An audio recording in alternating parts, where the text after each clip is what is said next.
بسم اللہ الرحمن الرحیم۔ جو جوابات سننے کے لیے آگے تشریف لا رہے ہیں وہ نمازیوں کا پورا خیال رکھیں۔ قرآن میں 3 چیزیں ایسے نہیں لکھا کرے گناہ ہو رہا ہے۔ حدیث شریف میں ہے ثلاث جدہن جد وحزلہن جد، النکاح والطلاق والعتاق، اور بعض روایت میں الایمان۔ کیا نماز میں سجدے میں جاتے ہوئے پیٹھ کو جھکاتے ہوئے پہلے ہاتھ ٹیکنا صحیح ہے، پہلے بغیر جسم کو جھکائے زمین پر، پہلے گھٹنے، پھر ہاتھ، پھر ناک، پھر پیشانی، اٹھتے وقت عکس۔ نماز پڑھتے وقت طرح طرح کے خیالات آتے ہیں۔ خیالات ایک بشری کمزوری ہے، انتہائی کوشش کے باوجود یکسوئی نہیں ہوتی۔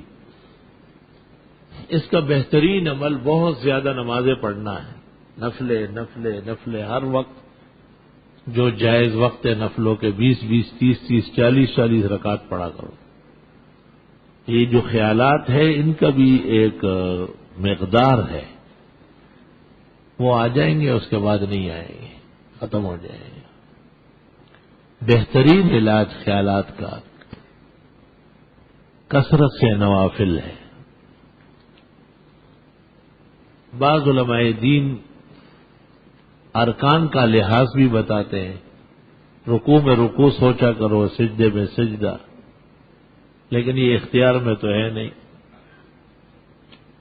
ویسے خیالات آنا نہیں چاہیے، کیونکہ حدیث شریف میں جس نے 2 رکعت پڑھی وَلَمْ يُحَدِّثْ فِيهَا مَعَ نَفْسِهِ، اور اس میں کوئی خیالات نہیں آئے، یہ 2 رکعت مغفرت کے باعث ہوں گے، شفاعت کے باعث ہوں گے، نجات کے باعث ہوں گے۔ پتہ چلتا ہے کہ خیالات سے جس طرح آدمی بعد السلام دعا ہے کہ اللہ تعالیٰ صحت و عافیت کے ساتھ آپ کا صحت دیر سلامت رکھے، آمین، اور آپ کو بار بار حرم کی زیارت نصیب فرمائے، آمین۔ حضرت قرآن کی تلاوت کے دوران کس سے بات کرنا پڑ جائے تو بات کر سکتے ہیں، کسی بھی وظیفے کے دوران بات ہو سکتی ہے۔ بات کی بندش صرف خطبے میں اور نماز میں ہے۔ سجدے میں سبحان ربی الاعلیٰ 3 مرتبہ پڑھنا سنت ہے، کم از کم، وَهَذَا أَدْنَى الْجَمْعِ فقہ میں ہے۔ فرض تو سجدہ ہے، 1 مرتبہ سبحان ربی الاعلیٰ سے بھی واجب ادا ہو جائے گا، 3 دفعہ سنت ہے، اور نوافل میں 9 یا 11 تک پڑھنے کی اجازت ہے۔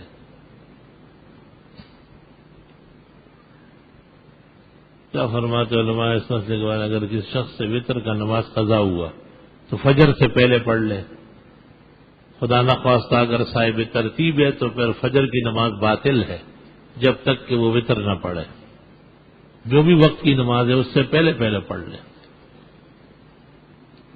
ایک آدمی مر گیا، اس کی بیوی نے دوسرے آدمی کے ساتھ نکاح کیا تو اللہ نے ان کو جنت نصیب کر دی، تو اب یہ کون سا شوہر دوسرے شوہر کے ساتھ رہے گی؟ نکاح تو شرعی حکم ہے، اس کا آخرت میں بھی لحاظ ہوگا۔ اس لیے تو بعض پاک بزرگوں کی بیویاں وہ نکاح نہیں کرتی نا، وہ کہتی ہے کہ ہم جنت میں ان کے ساتھ رہنے سے محروم ہو جائیں گے۔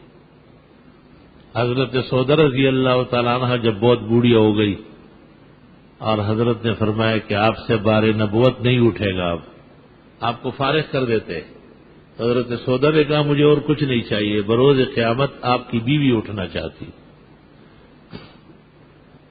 میرے بھائی نے میری چچی کا دودھ پیا ہے، اب میں اس یعنی میرے بھائی کے رضائی بہن سے نکاح کر سکتا ہوں؟ اس طرف سے یعنی دودھ پینے والے کی طرف سے صرف دودھ جس نے پیا ہے اس کے لیے حرمت ہے، اس کے بہن بھائیوں کے لیے نہیں ہے، اور اس طرف سے جس نے دودھ پلایا ہے اس کے بچے، لڑکے کے لیے لڑکیاں، لڑکی کے لیے لڑکے، یہاں تک کہ اس کا خاوند باپ کے حکم میں اور اس کے دیور اور جیٹ، چچا اور تایا کے حکم میں سب حرمتیں قائم ہوگی۔ از جانب شیر دے ہم خویش شود، دودھ پلانے والی کے سب حرام ہو گئے، لیکن دودھ پینے والے پر، دودھ پینے والے کے علاوہ مزید افراد کے ساتھ کوئی تعلق حرمت نہیں۔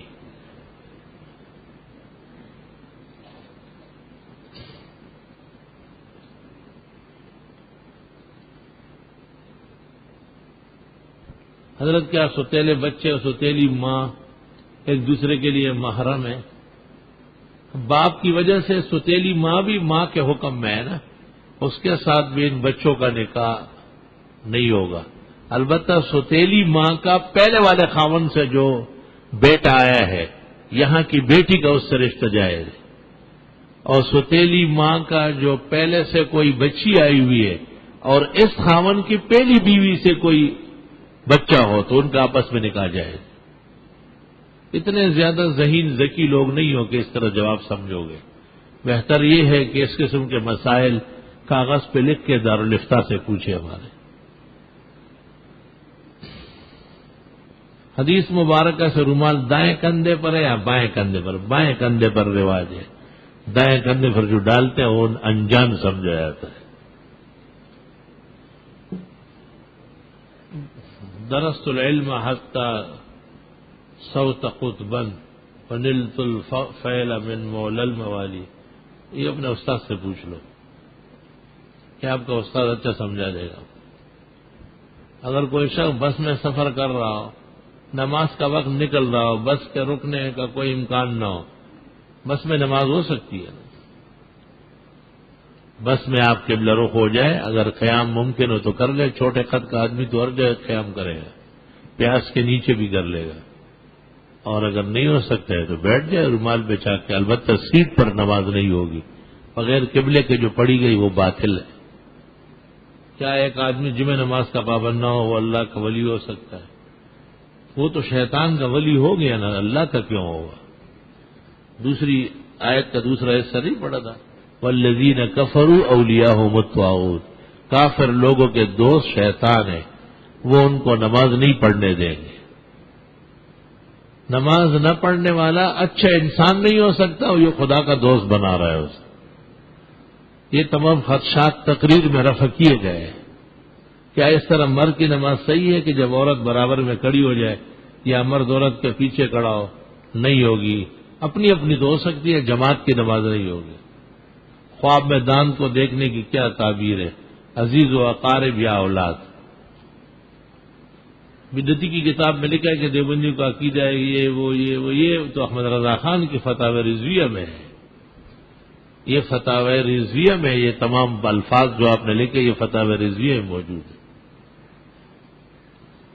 نور الزا میں نماز کے آداب کے باب میں ہے مقتدی کھڑے ہو جب حی علی الفلاح کہا جائے، امام کھڑا ہو جب، مطلب یہ ہے کہ اگر کوئی عذر ہے کہ کھڑے نہیں ہو سکتا ہے پہلے سے تو اتنی دیر تک رکاوٹ جائز ہے، یہ نہیں کہ سارے لوگ آئے اور بیٹھ جائے پھر کھڑے ہو، یہ غلط۔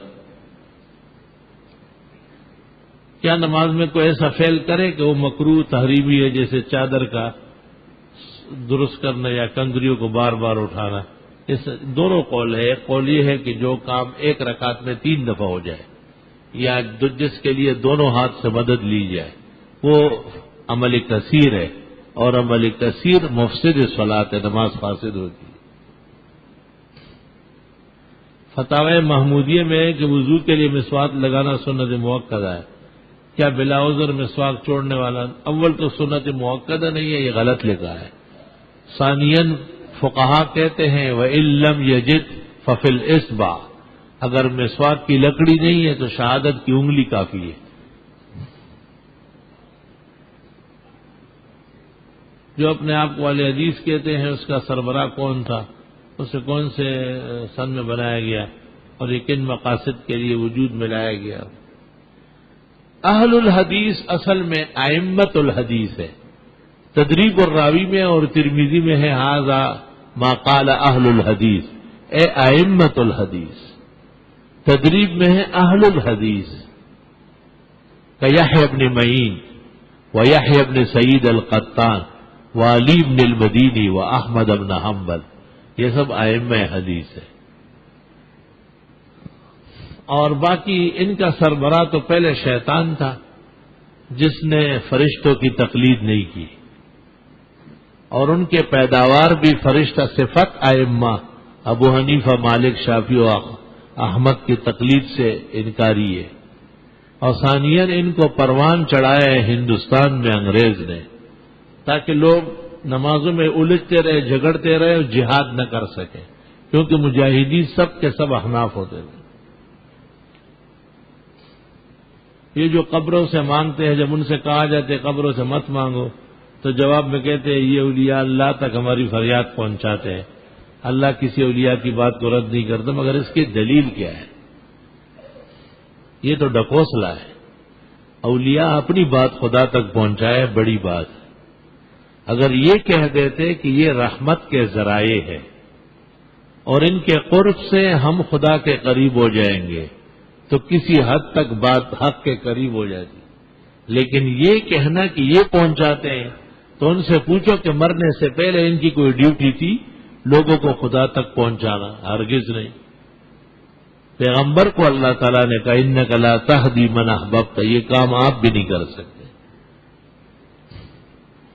تقریروں کے لیے دیوبند کے علماء میں سے کوئی اچھا جی تقریر تو بہترین ہوتی ہے قرآن مجید سے، اس میں خوب آیتیں پڑھی جائے رد شرک و بدعت میں.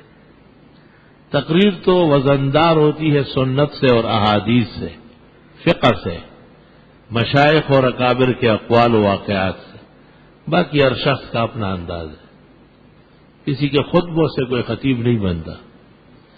پھر علمی چیزیں حکیم الامت مولانا اشرف علی صاحب رحمۃ اللہ علیہ کے مواعظ ہے، حفاظات یومیہ ہے، ملفوظات کمالات اشرف ہے. پرانے سپارے شہید قرآن اور اوراق کا پانی میں بہانا درست ہے. اکثر لوگ تینٹی کے پل سے نیچے پانی بشرطے کہ وہ پانی پاک ہو اور بہہ رہا ہو. نجاست کی جگہ میں ڈالنا گناہ ہے. کسی نے حالت جنابت میں نماز پڑھی اور اس کو پتہ نہ ہو تو مجھے حدث لائے کہ بعد میں وہ سمجھائے تو اس نماز کے ادا کرنے بس وہی کہ نماز نہیں ہوئی دوبارہ پڑھ لے، توبہ استغفار بھی کرے. ایک شخص فجر کی نماز کے لیے گھر سے نکلتے ہوئے وعد لگاتا ہے کہ نماز کے لیے مسجد میں چلو. بہت اچھی بات ہے. السلام علیکم. کیا قبر کے تختے پر کلمہ لکھنا درست سے ثابت ہے؟ عثمان ابن مظعون کی قبر پر آپ نے پتھر رکھا لأعرف به قبر اخی، تاکہ اس سے مجھے بھائی کی قبر کا پتہ چلے. بخاری کتاب الجنائز. کتب مختصر نام وغیرہ تو ٹھیک ہے، البتہ لمبے لمبے واقعات اور کہانیاں وہ ٹھیک نہیں ہے. اور یہ عجیب بات ہے کہ قبر کے کتبے پڑھنے سے کئی نقصانات ہوتے ہیں، حافظہ بالکل ختم ہو جاتا. جو لوگ یہ کہتے ہیں کہ نور کے بشر نہیں تھے وہ اس بات پر زیادہ زور دیتے ہیں کہ سایہ نہیں تھا. سایہ تھا نا، حدیثوں سے سایہ ثابت ہے. اگر جسم پاک اور ناپاک کپڑے پہن لے تو جسم ناپاک ہوگا بشرطے کہ ناپاک کپڑے گیلے ہو، اور اگر وہ سوکھے ہیں تو جسم پلید نہیں ہوگا. سورہ تغابن کے بارے میں فرمایا کہ ہر لاعلاج بیماری کے لیے، شوگر کے لیے خاص کر دوا 140 دن جمعے کو پڑھنا 41 مرتبہ، کہ اس کو بیمار خود پڑھے یا کوئی اور پڑھے، جس طرح آسانی ہو. خود پڑھنا تو بہت افضل ہے. اللہ تعالیٰ آپ کو صحت کام آمین. جزاکم اللہ. معلوم یہ کرنے کہ ہمارے علاقے میں بیٹیوں کو جائیداد میں حصہ نہیں دیا جاتا، یہ قرآن کے خلاف ہے. للنساء نصیب مما ترک الوالدان والاقربون. لڑکیوں کا بھی ایسا حصہ ہے جیسے لڑکوں کا، اور اللہ فرماتے ہیں نصیبا مفروضا، یہ حصہ دینا فرض ہے.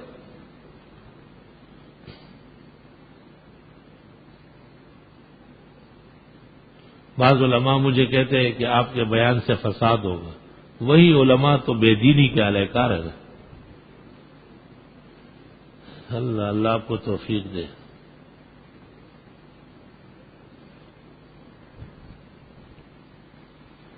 سبز اور کالا رنگ حضرت کو ناپسند. غالباً حضرت انور شاہ سبز رنگ کی پوشاک پہنتے تھے.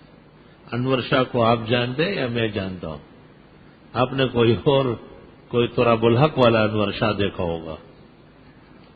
ہمارے کسی بزرگ نے بھی ہرے کپڑے نہیں پہنے، نہ ہری چادر استعمال کی.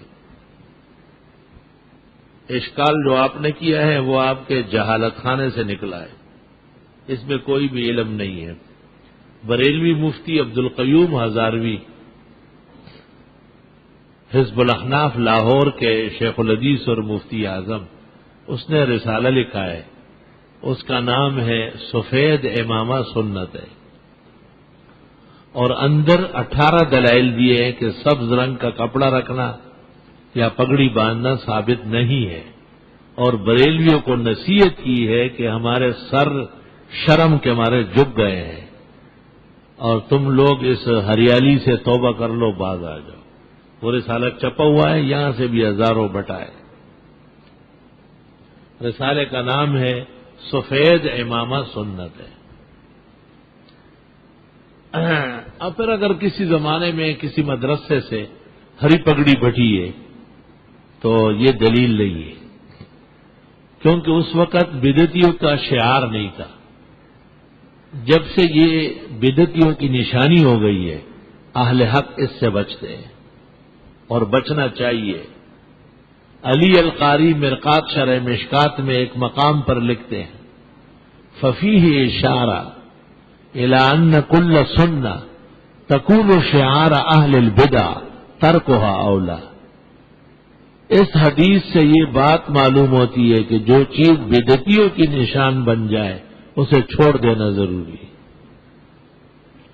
کنڈے کا کھانا کیسا ہے؟ خدا تعالیٰ کسی کا کنڈا نہ کرے، جن کا کنڈا ہوگا وہ کچھ تو کھائے گا کھلائے گا، مذہبی کنڈا تو ان کا ہو چکا ہے۔ شرک کی تعریف کسی مستند کتاب سے بتائے، اس مستند کتاب کا نام ہے قرآن کریم۔ اعبدوا اللہ ولا تشرکوا بہ شیئا،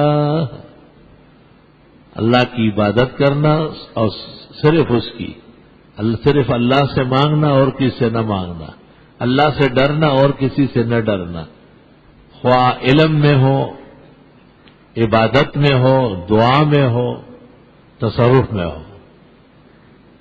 شرک کی اعتقادی اور فعلی کی پر اقسام ہیں۔ ابن قیم کی کتاب اغاثۃ اللہفان فی مصائد الشیطان 2 جلدوں میں، اور اس کے شیخ کی کتاب ہے کتاب الرد علی المناطقہ، اور ابو بکر طرطوشی کی کتاب ہے الاحداث فی الاحداث۔ شاہ اسماعیل کی کتاب تقویۃ الایمان سب سے بہتر ہے، اور اکمل البیان لتائید تقویت الایمان و رد اتی بالبیان، پنجابی پروفیسر صاحب نے لکھی بہترین مفصل کتاب ہے۔ باقی ہماری تفسیر سن لے تو انشاءاللہ شرک سمجھ بھی آ جائے گا، بچنا بھی نصیب ہوگا، اوروں کو سمجھانا بھی نصیب ہوگا۔ ایک عورت کو سانس کا مصنوعی آلہ لگا ہوا ہے، اب نہ وہ سن سکتی ہے، نہ سمجھ، نہ بول سکتی ہے، جسم نرم پڑ گیا، مزید علاج کے لیے نقصان دہ ہے، صرف اس مصنوعی آلے کی وجہ سے آیات ہے۔ ڈاکٹروں کا کہنا ہے کہ ٹھیک ہونے کا کوئی امکان نہیں، بس وہ مر چکی ہے، یہ تو مشینی تنفس ہے، مشین ہٹا دے اور نہلانے، کفنانے، دفنانے کا انتظام کرے۔ جب تک زندگی ہوتی ہے مشینوں کی عادت نہیں ہوتی۔ بہت دعائیں دی، اللہ جزائے خیر دے۔ اگر کوئی شخص وتر کی نماز قضا ہو جائے اور ابھی اس کا قضا نماز 3 رکعت پڑے گا یا 4 رکعت، نہیں 3 ہی پڑے گا، معلوم قضا تو اتنی ہے۔ اگر کسی کے پاس حاجت اصلیہ کے علاوہ اس کے پاس زائد کپڑے اور فریج، ٹی وی وغیرہ ہے، یہ اشیاء گھریلو ہے، اس پہ زکوٰۃ کچھ نہیں ہے۔ جہادی تنظیم، انجمن ادارے اور زلزلہ زدگان وغیرہ کو زکوٰۃ دینا کیسا ہے؟ جہاں آپ کا اطمینان ہے کہ اس سے مسلمانوں کو فائدہ ہوگا وہاں دے سکتے ہیں۔ کسی آدمی نے اپنی بیوی کو طلاق دے دی اور بیوی اپنے گھر چلی گئی، ایسا کرنا جائز ہے؟ اور عدت گزارنا کیسا ہے؟ عدت تو خاوند کے ہاں گزارے گی، البتہ اگر اندیشہ مبتلا ہونے کا ہے تو ہٹ سکے گی۔ میں کمپیوٹر انجینئر والا اللہ کی دعا فرمایا آمین۔ یا ہمارے کمپیوٹر کی نگرانی شروع کرو، تب صحیح معنوں میں رزق حلال ملے گا۔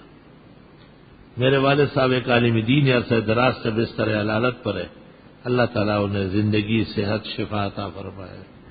آپ 3 دن میں 41 مرتبہ سورہ تغابن پڑھ لیں، پھر مغرب و عشاء کے درمیان 41 مرتبہ سورۃ یاسین پڑھ لیں، پھر رات کو سوتے وقت 41 مرتبہ سورۃ ملک پڑھ لیں، آخری دن عصر و مغرب کے درمیان 41 مرتبہ سورۃ مزمل پڑھ لیں۔ اور ان کی صحت کے لیے ایک ہی الفاظ میں دعا کرتے رہے، اور پھر روزانہ ایک مرتبہ سورہ تغابن پڑھ کر ان کی صحت کے لیے دعا بھی کرے، پانی پر بھی اور ان پر بھی دم کر لے، انشاءاللہ تعالی اگر موت مقدر نہیں ہے تو بہت جلدی وہ اٹھ جائیں گے اور بیماری اللہ واپس کر دے گا۔ اللہ، ہمارے گاؤں میں جو غریب ہے ان کو حکومت کی طرف سے ہر مہینے 1000 افراد کو دیا جاتا ہے، کیا یہ لینا جائز ہے؟ ٹھیک ہے، غریب لوگ ہیں، آپ خود کہتے ہیں۔ اگر کوئی شخص نماز میں سورتوں میں ترتیب کا لحاظ نہ رکھے، فجر کی سنتوں میں پہلی سورت ناس پڑھے، ایسا کرنا ہمیشہ کے لیے بے دینی ہے، اور کبھی غلطی سے ہوا تو معاف ہے۔ قرآن کریم کی سورتیں ترتیب سے پڑھنا یہ مستحب ہے، لیکن اگر کوئی ضدن اس کے خلاف کرے تو قابل تعزیر ہے۔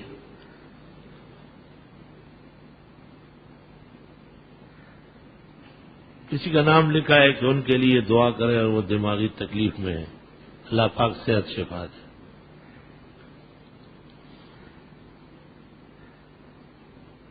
طارق منصور کو کوئی تکلیف ہے، مکان کی دعا فرمائے اللہ انہیں رہائی و نجات، صحت، ایمان، نیکی کی دولت سے نوازے۔